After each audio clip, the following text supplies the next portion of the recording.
현재 검찰 독재라는 상황에 오기까지 언론의 역할은 무엇이었을까? 검찰 개혁과 발을 맞춰서 혹은 검찰 개혁이 제대로 이루어질 수 있도록 부스팅할 수 있는 언론의 새로운 역할이 무엇일까? 언론이 자율적으로 사실 해야 될 문제인데 문제는 법조 출입기자단 해체 문제가 있는 거죠.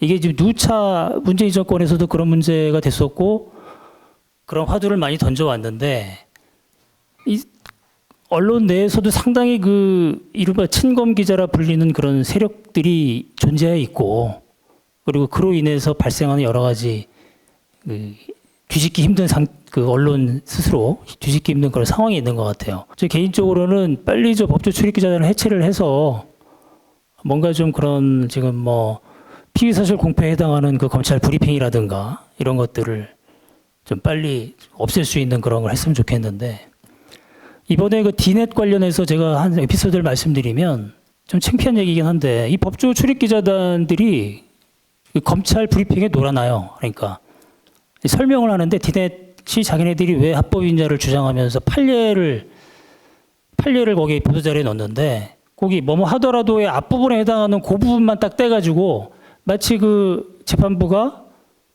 그런 걸 인정한 것처럼 이 저 휴대폰 정보를 통째로 저장하는 걸 마치 인정한 것처럼 그렇게 보도자료를 썼어요.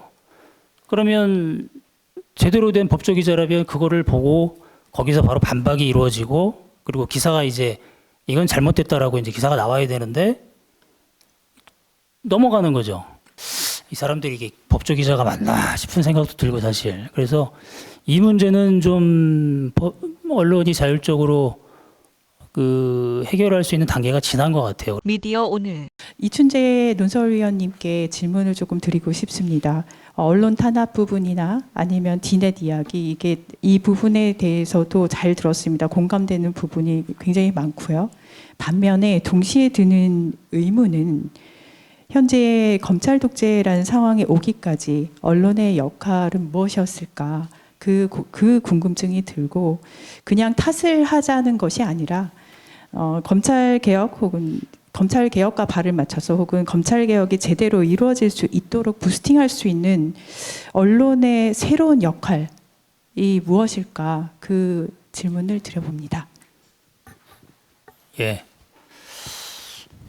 상당히 좀 어려운 문제인데 이게 좀 제가 뭐 저도 이제 이게 이른바 검찰 출입기자단, 법조 출입기자단이라는 데가 있습니다. 여기가 검찰과의 뭐 거의 사실은 유착 관계에 있다고 이제 많이들 말씀을 하시죠.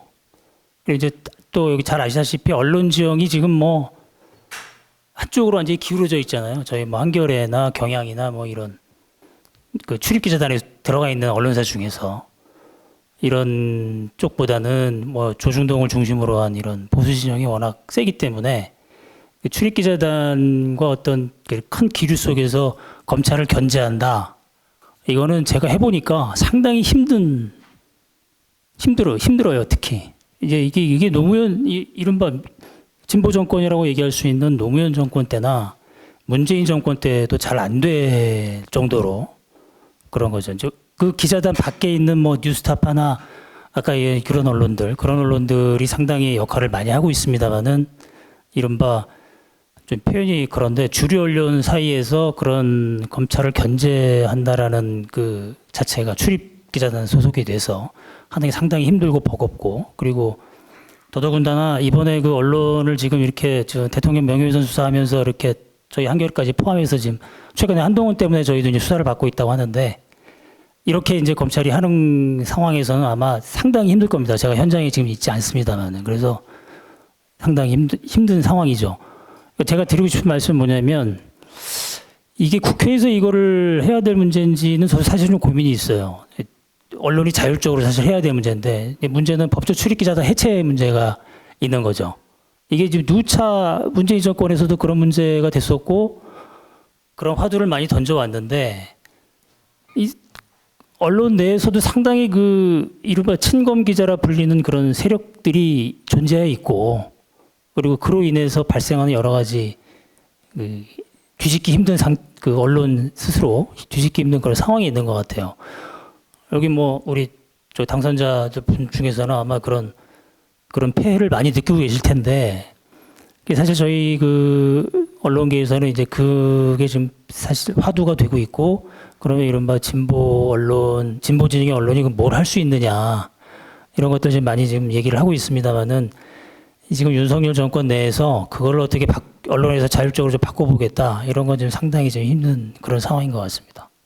제 개인적으로는 빨리 저 법조 출입기자단을 해체를 해서 뭔가 좀 그런 지금 뭐 피의사실 공표에 해당하는 그 검찰 브리핑이라든가 이런 것들을 좀 빨리 없앨 수 있는 그런 걸 했으면 좋겠는데 이번에 그 디넷 관련해서 제가 한 에피소드를 말씀드리면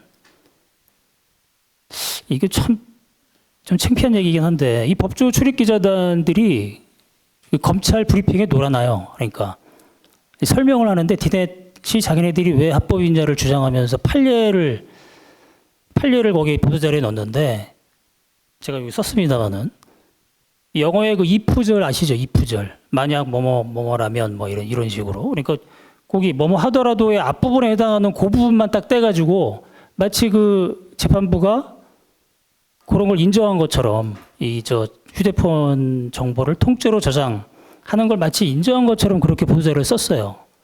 그러면 제대로 된 법조 기자라면 그거를 보고 거기서 바로 반박이 이루어지고 그리고 기사가 이제 이건 잘못됐다라고 이제 기사가 나와야 되는데 넘어가는 거죠. 그래서 이제 저희 내부에서도 이제 그런 문제에 대해서 많이 지적을 하고 이제 좀 많이 이제 출입 경력이 많은 기자들은 그걸 보면 알 수 있으니까 판례를 금방 찾아보면 되니까 현장에서 지금 그런 일이 벌어지고 있는데 그 출입 기자단에서 처음에 생성되는 기사가 이거 뭐 디넷 관련해서는 이게 불법이 아니다라는 기자가 처음 나오기 시작하면 사람들은 그 기사를 보고 일반 독자들은 아니 별 문제 아닌데 이렇게 넘어가는 거죠 처음에. 그래서 그걸 바로잡느라고 엄청 꽤 시간이 걸렸어요. 총선 전에 그 문제가 터져서 지금 뭐 뉴스버스의 이진동 대표 포함해서 여러 지금 그 이쪽 문제를 갖고 있는 기자들이 기사 또 사설 칼럼 쓰면서 바로잡으려고 지금 그 정도 해가지고 지금 여기까지 와 있는 거예요. 그러니까 처음에는 황당하더라고요. 그 자료를 보고 현장에서 그런 그 질문이 안 났던 걸 보고 이 사람들이 이게 법조 기자가 맞나 싶은 생각도 들고 사실. 그래서 이 문제는 좀 언론이 자율적으로 그 해결할 수 있는 단계가 지난 것 같아요. 그래서 저도 좀 그 부분에 대해서는 사실 이 조국혁신당이나 이쪽에 좀 한번 그런 좀 질문을 좀 하고 싶더라고요. 그런 저 말씀 나온 김에 그렇게 정도 말씀드리겠습니다. 사실 검찰 출입 기자들은 검찰 출입 시작할 때는 뭐 나름대로 의욕을 가지고 검찰의 잘못된 부분도 잘 이제 기사를 잘 쓰겠다 이런 결의를 가지고 출입을 하겠지만 시작하겠지만 시간이 지날수록 그 검찰에 종속될 수밖에 없거나 또 유착될 수밖에 없는 그런 구조가 되더라고요. 그래서 그 중에 이제 검찰 출입 오래 하면 또 이제 뭐 인간적으로도 굉장히 또 가까워진 관계가 되고 그러다 보면 그 검찰 출입 기자가 원하는 것은 검찰을 뭐 이렇게 검찰의 잘못된 부분을 그걸 기사로 잘 고발을 하고 하는 그런 언론의 고유의 사용보다는 검사 개개인의 약점 뭐 이런 걸 하나 가지고 자신이 그 검찰 관련 기사를 단독이나 특종을 더 많이 쓰는 뭐 이런 쪽으로 흘러가더라고요. 그래서 법조 기자들이 이제 결론적으로는 친검 기자가 100% 되는 그런 현실인 것 같습니다.